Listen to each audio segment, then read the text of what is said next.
Assalamualaikum warahmatullahi wabarakatuh. Saya Nurmalasari, guru SMA Negeri 3 Bangko Pusaku. Baiklah, kita akan memasuki materi 3.2 tentang membandingkan teks anekdot baik secara lisan maupun tulisan.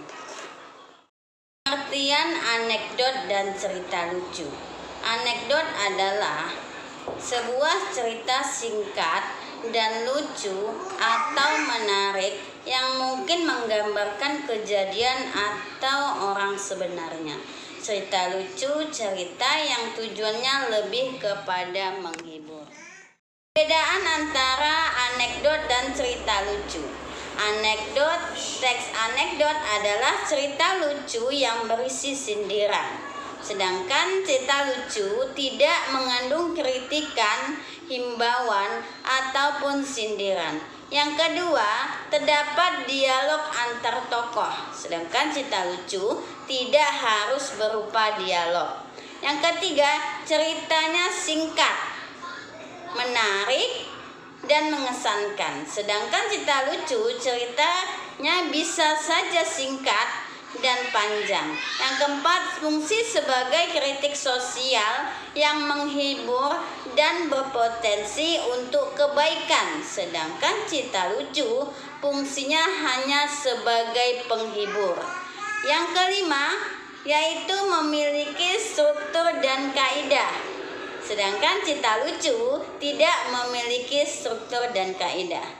Yang terakhir, ceritanya nyata.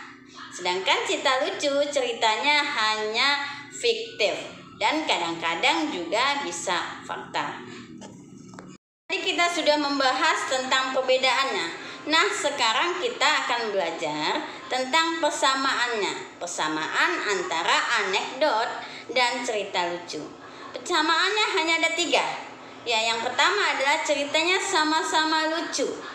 Yang kedua, memakai keterangan waktu atau masa lampau.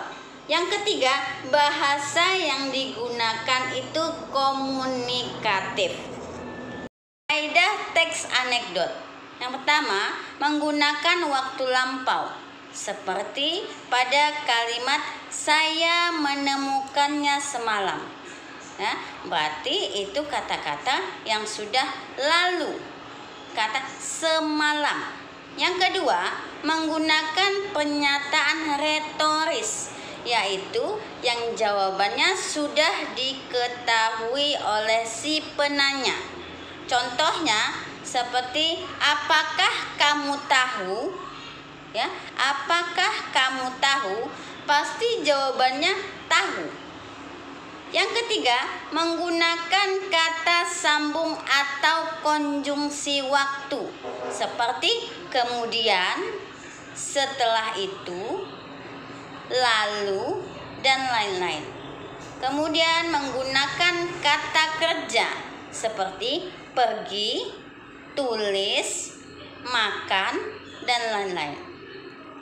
Kemudian menggunakan kalimat perintah. Lalu menggunakan kalimat seru. Contoh teks anekdot. Di sebuah kolam renang berkumpul siswi dari sekolah Tunas Raya. Anak-anak, silakan kalian berkumpul sesuai kelompok renang. Sesuaikan dengan keahliannya masing-masing, kata Pak Guru. Semua berkumpul berkelompok.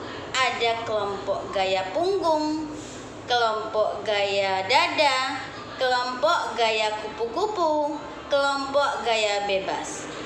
Ada satu orang siswi yang diam saja, tidak ikut serta masuk dalam kelompok. Ina, kenapa kamu tidak masuk ke dalam kelompok? Pak Guru bertanya. Anu Pak, saya buat kelompok sendiri aja. Tapi, jawab Ina ragu. Tapi kenapa Ina? Tanya Pak Guru. Pada nggak mau Pak, soalnya nama kelompok renangnya Gaya Batu, jawab Ina. Kasihkan cerita anekdot tersebut. Yang pertama temanya. Apa temanya? Temanya yaitu tentang kelompok berenang. Kemudian yang kedua tokoh. Siapa saja tokohnya? Tokohnya Ina dan Pak Guru. Alurnya berupa alur maju. Latarnya yaitu di sebuah kolam renang. Sudut pandang yang digunakan adalah sudut pandang orang ketiga. Yang kelima, amanat. Amanatnya kita harus mentaati perintah guru. Apa yang sudah ditetapkan oleh guru harus kita ikuti. Demikian pembelajaran kita hari ini. Semoga apa yang Ibu sampaikan dapat dimengerti bagi anak Ibu sekalian. Sekian dari Ibu dan Ibu akhiri. Assalamualaikum warahmatullahi wabarakatuh.